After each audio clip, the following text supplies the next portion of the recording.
Die Sonne ist schon aufgegangen. Der Dunst verzieht sich. Ja, und damit recht herzlich willkommen zu einem neuen Video hier bei Berghuhn. Ich bin hier in der Nähe von Modena und nehme euch mit auf eine wunderschöne Reise jetzt Richtung Küste. Ich fahre nach Ligurien rüber, durch den Apennin. Was ich dabei alles erlebe in ein paar Tagen, das seht ihr in diesem Video. Damit viel Spaß dabei.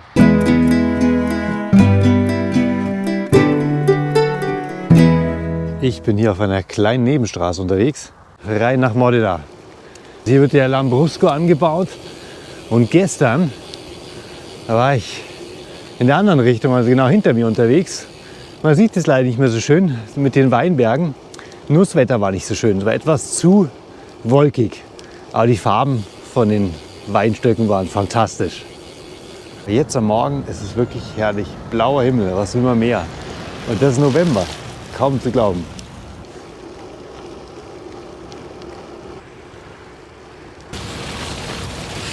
Was ein Matsch! Der Lehm war wirklich schrecklich, alles war zugeklebt. Ich habe erstmal eine Pause gemacht in Modena, mein Fahrrad ordentlich gewaschen, sodass ich damit halbwegs manierlich wieder aussah und weiterfahren konnte. Also erstmal eine Pause, kurze Runde durch die Stadt und dann ging es schon zum Bahnhof und weiter nach Borgo Val di Taro. So, ich stehe hier im Zentrum von Borgo Val di Taro und ich glaube, ich bin die Attraktion schlechthin. Im Café hinter mir hocken die Alten und diskutieren schon, was ich hier wohl so treibe. Ja, jetzt geht es in der Richtung weiter. Jetzt geht es rauf Richtung Passo del Bocco, ist noch ein ganzes Stück. Und dann bin ich auch schon in Ligurien. Also, los geht's. Ja, hier war ich gerade noch ein Eis essen und einen Kaffee trinken. Passend zum Wetter. Es hat 15 Grad. Deswegen probiere ich es jetzt mal mit kurzen Sachen.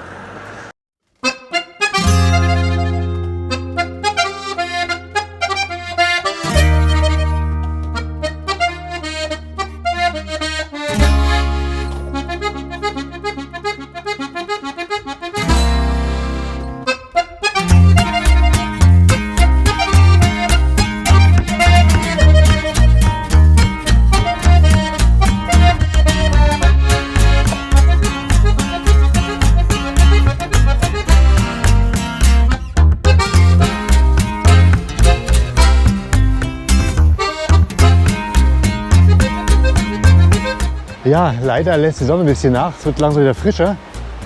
Schon Nachmittag. Links neben mir rauscht der Taro. Die Straße wird immer kleiner. Und null Verkehr. Und jetzt kommt gleich das Allerbeste. Yeah, eine Quelle. Da werde ich gleich nochmal meine Flaschen auffüllen. Ja, dann Prost. Einfach super. Ja, und für die Pilger ist auch gesorgt. Ein kleiner Schrein. Ja, schade, die Sonne ist schon ziemlich weg. Die Schleierwolken nehmen zu, aber ich hoffe, dass ich noch oben am Pass vielleicht die letzten Sonnenstrahlen habe, bevor es dann wirklich runtergeht. Also jetzt geht's rauf zum Passo del Bocco.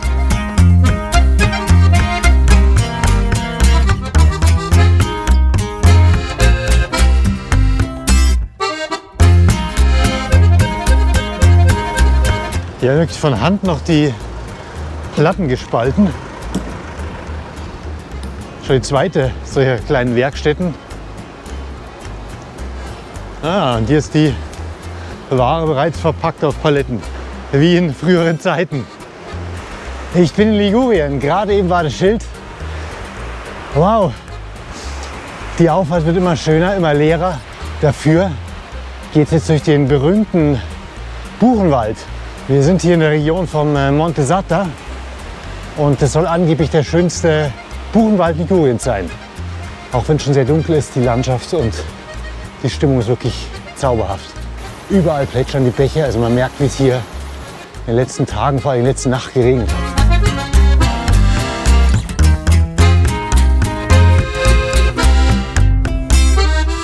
So, ich habe es fast geschafft. Es geht ja wirklich Gas, mir ist richtig kalt, es hat noch 7 Grad. Die Sonne, sie sinkt und sinkt. Noch 300 Meter und 2 Minuten bis zum Sonnenuntergang. Geschafft, ich bin oben. Hier ist die Passhöhe. Schauen wir mal einmal rüber auf diesen wunderschönen Sonnenuntergang da hinten am Berg. Wow. Absolut herrlich. Aber ich schaue, dass ich mich umziehe. Es ist wirklich kalt. So, jetzt bin ich warm angezogen und eingepackt. Jetzt kommen noch die Handschuhe. Rad noch fertig packen, Licht einschalten vorne und dann geht's in die Abfahrt. Wahnsinn! Geil! Wuhu! Das ist das Meer! Wahnsinn! Ich würde sagen, damit ist Schluss. Jetzt wird es dann eh dunkel, es ist ganz schön windig und ich muss die Lampe nochmal umbauen, dass ich mehr Licht habe für die letzte Abfahrt. A few hours later. Ja, einen wunderschönen guten Morgen. Jetzt ist Tag Nummer 3. Ich bin hier unterwegs auf einer winzig kleinen Straße im Hinterland von Ligurien und werde heute mal Richtung Meer fahren, Richtung Küste. Und ich zeige euch gleich was. Da hinten sehen wir den Monte Sata, also nicht den Gipfel, der liegt noch ein bisschen dahinter. Und dieses winzige Sträßchen bin ich gestern Nacht runtergekommen. Also wirklich stockfinster. Ein Dachs ist über den Weg gerannt, war richtig was geboten. Und jetzt haben sie hier am Morgen den Asphalt neu markiert. Sehr gut. Gestern Abend habe ich fast nichts gesehen. Da lag da noch ein bisschen mehr Laub rum. Ja, und jetzt geht es heute nicht zum Monte Sata hoch, aber mal in die Richtung. Und ich werde über diesen Berg hier rüberfahren, über diesen Bergrücken irgendwo darüber Richtung Sestri Levante. Das ist schon der Beginn der Cinque Terre. Ja, und dann erzähle ich euch ein bisschen mehr noch von der Tour von heute. Ich glaube, viel mehr kann man sich nicht wünschen. Ohne Verkehr auf einer winzigen Bergstraße. Bei bestem Asphalt. Wahnsinn!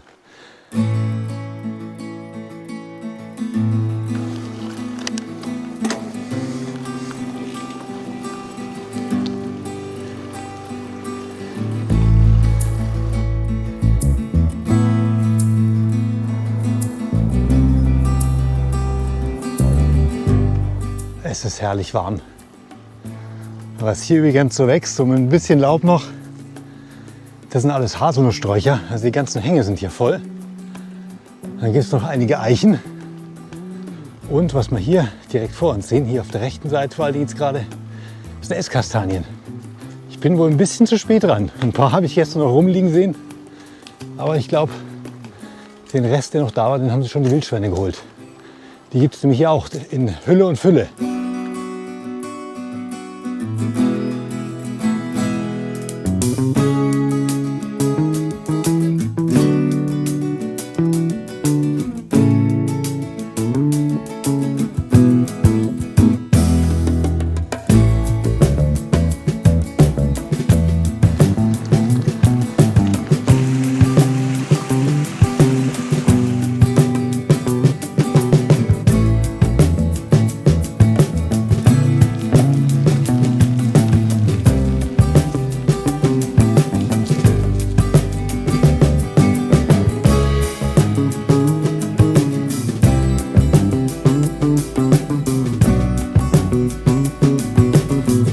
Die Straße wird noch kleiner.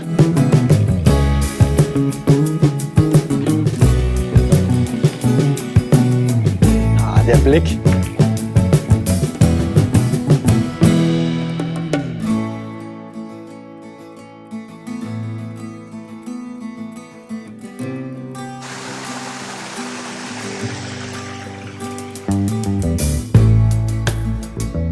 Man merkt schon, dass Herbst ist. In der Sonne ist es richtig warm. Ich schwitze auch. Aber im Schatten doch ganz schön kühl in manchen Ecken. Zumindest ist mir jetzt langsam klar, warum da so ein Warnschild war, dass die Straße im schlechten Zustand ist. Jetzt wird der Asphalt wirklich deutlich schlechter.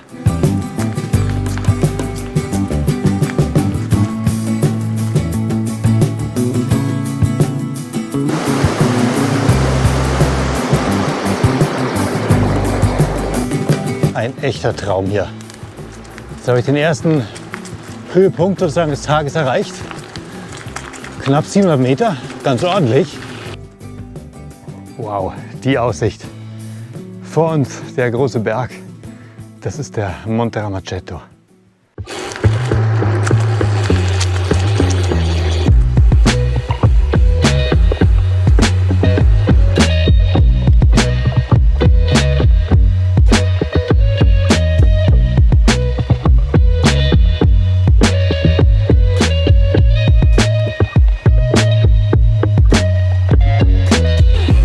Die Straßen sind der Hit. Olivenhaine.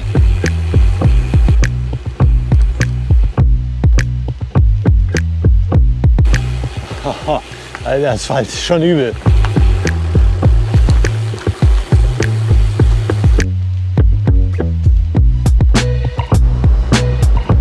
Ich bin wieder unten im Tal von knapp 700 auf 70 Meter runter und jetzt geht es nochmal rauf auf, ich glaube, 350 und dann geht es aber endgültig runter ans Meer.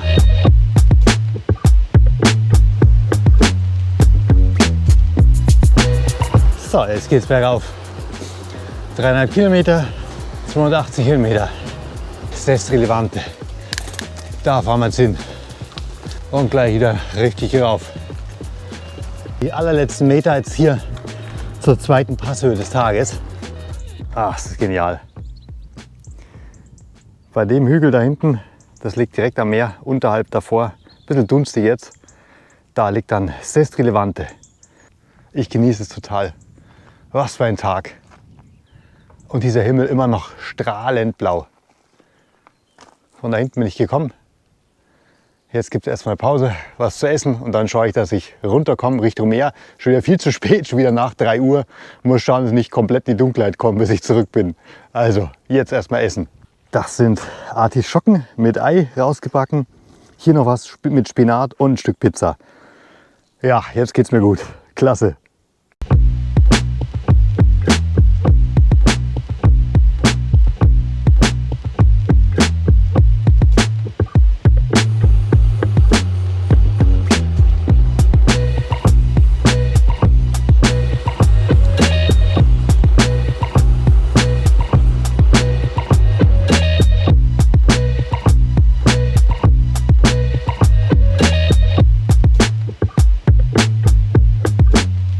Ich bin in Sestri Levante am Meer.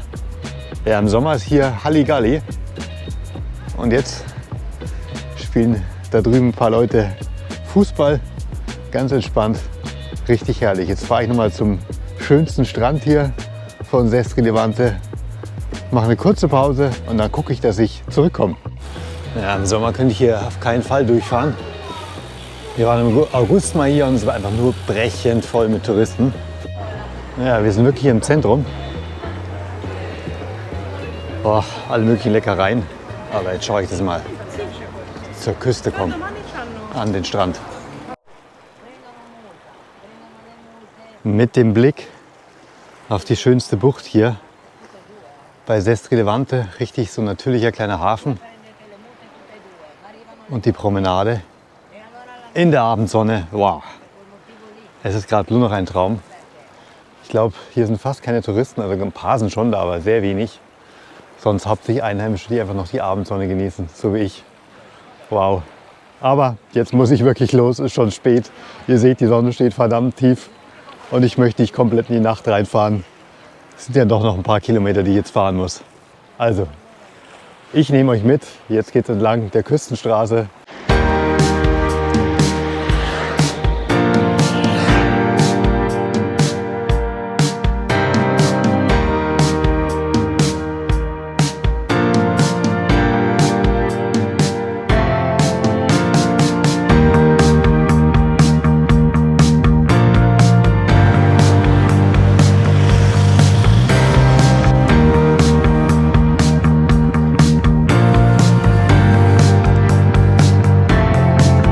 Der Blick zurück, da hinten die Halbinsel, das ist Sestri Levante, da war ich gerade.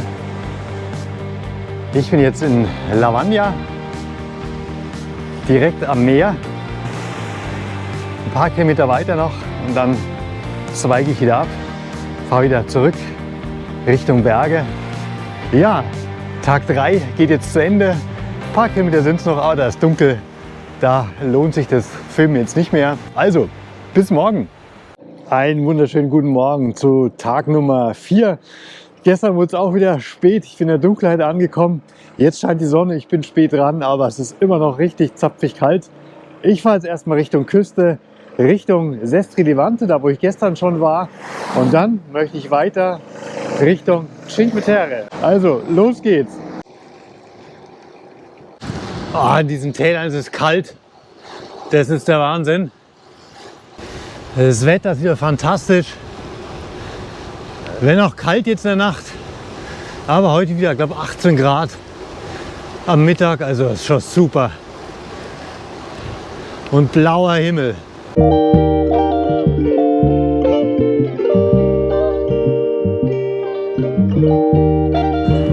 Jetzt bin ich gerade durch Lavagna durch und auf einer kleinen Nebenstraße geht es jetzt weiter entlang der Küste und immer wieder Olivenhaine und der Blick aufs Meer. Also es ist wirklich, ich hoffe, man sieht so ein bisschen, ja, und auf die Küste.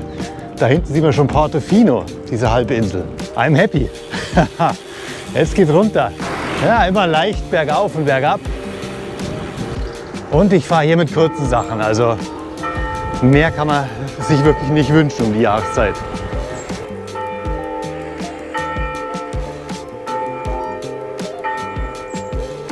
Und noch immer kein Verkehr. Aber jetzt werde ich mich mal nicht beschweren. Und einfach nur genießen.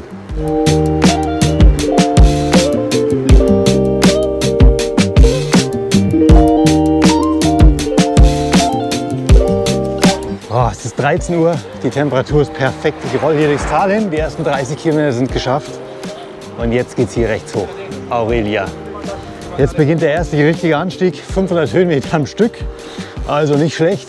Jetzt beginnen die Cinque Terre so richtig. Aber immerhin, wenn ich so auf meinen Karoo schaue, die Steigerungen scheinen okay zu sein. Nicht zu wild. Keine krassen Rampen. Da werden wir sehen. Da geht's rauf. Mir ist richtig warm. Das ist unglaublich. Gestern war es doch ziemlich kalt. Es hat sage und schreibe 19 Grad.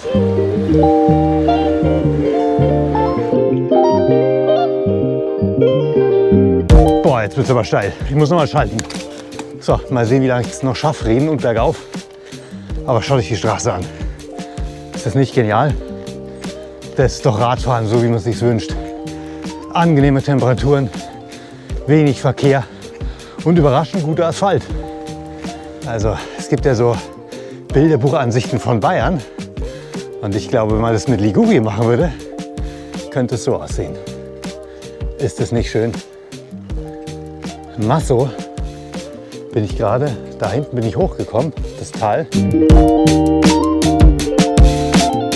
Der erste Pass ist geschafft, auf knapp 600 Meter, ganz ordentlich. Jetzt geht's runter und da gibt es erstmal was zu essen und eine schöne Pause. Jetzt bin ich in Costa, also ohne Touristen ist das einfach geil. Oh mein Gott. Ich glaube, so stellt man sich die Cinque Terre vor. Ich zumindest.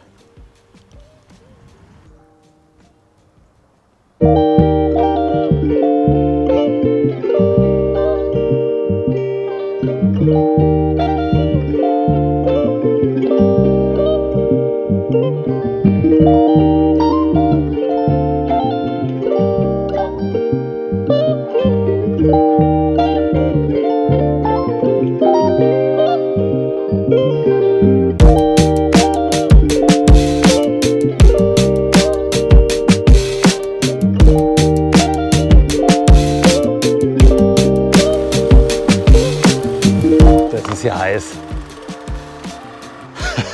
Hier parken die Boote. Oben drüber ist die Bahnlinie. Und hier ist so ein Mini-Fischerhafen. Da hinten ist sogar eine Dusche. Ich überlege mir echt, ob ich hier nochmal reinhüpfe. Es ist ja wirklich heiß. Das ist schon cool. Ja, ich glaube, ich schaue da hinten nochmal hin. Zu der Hafenmauer. Hier ist ein Lift, der hochgeht zum Bahnsteig, glaube ich. Absolut heiß. Gefällt mir. Und hier beginnt, glaube ich, jetzt so ein Radweg mit so einem Tunnel durch, so ein paar Kilometer. Das ist schon super. Und hier parken die Boote, die kleinen Fischerboote. Und ich glaube, ich mache jetzt das, was man im Urlaub auch machen sollte, wenn es sich mal anbietet. Eine schöne Pause. Ich hüpfe noch mal ins Meer. Ja, und dann, glaube ich, nehme ich den Zug zurück. Da ist es eh zu spät. Ich habe schon auf die Uhr geguckt, es ist 3:30. Die Sonne geht ja um 5 wieder unter. Und den ganzen Pass jetzt noch mal zurückzufahren, 600 Höhenmeter, also da komme ich irgendwann in der Nacht, spät nachts an. Das ist jetzt dann doch zu weit. Ich würde sagen, damit lasse ich es gut sein und wir sehen uns morgen wieder. Einen wunderschönen guten Morgen. Die Sonne scheint und heute geht es wieder zurück Richtung Norden über den Apennin. Ja, schade, die Tour nähert sich jetzt dem Ende. Nochmal heute eine längere Etappe in Richtung Parma. Ja, jetzt nehme ich euch mit auf eine tolle Etappe. Rauf nochmal mit Sonnenschein. Boah, ich zeige euch nochmal den Blick. Einfach herrlich. Jetzt geht es erstmal ordentlich rauf. Wieder zum Passo del Bocco. Und dann lange bergab Richtung Borgo Val di Taro. Und da ist dann die Tour zu Ende. Oh, fast 13 Kilometer noch hoch.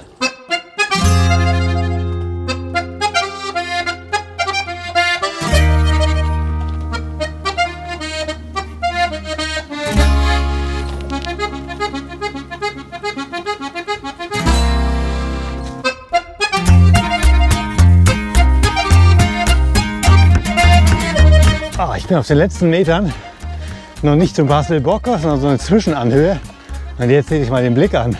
Da hinten ist der Parco Naturale del Avito.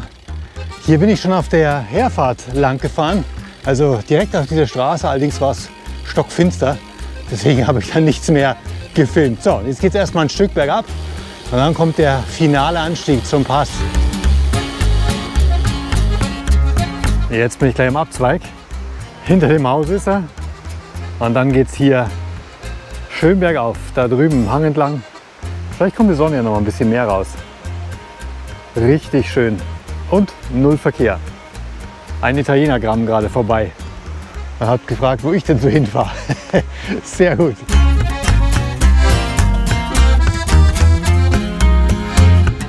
Nochmal gut 8 Kilometer bis zur Passhöhe. Ach, ist das schön.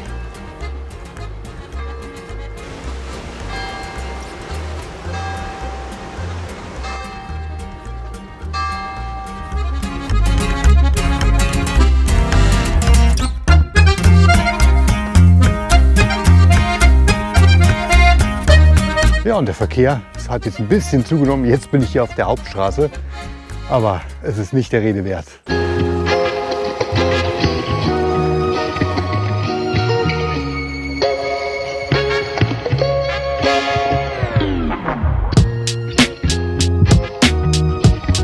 Noch 2,3 Kilometer.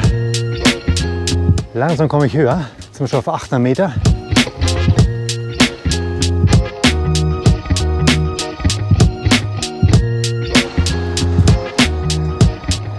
Da ist er, der Monte Satta, der angeblich schönste Buchenwald Liguriens. Ohne Laub sieht man natürlich nicht so viel davon. Ah, die Straße, der Hit. Steigungen sind echt okay. Noch 83 Höhenmeter.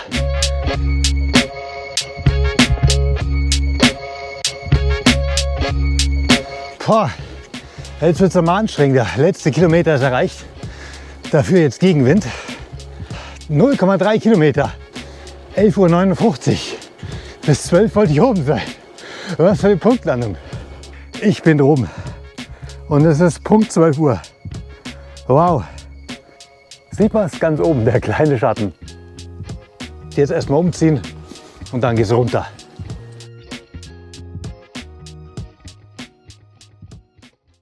Da geht es jetzt weiter, Richtung Parma. Noch 100 Kilometer. Los geht's!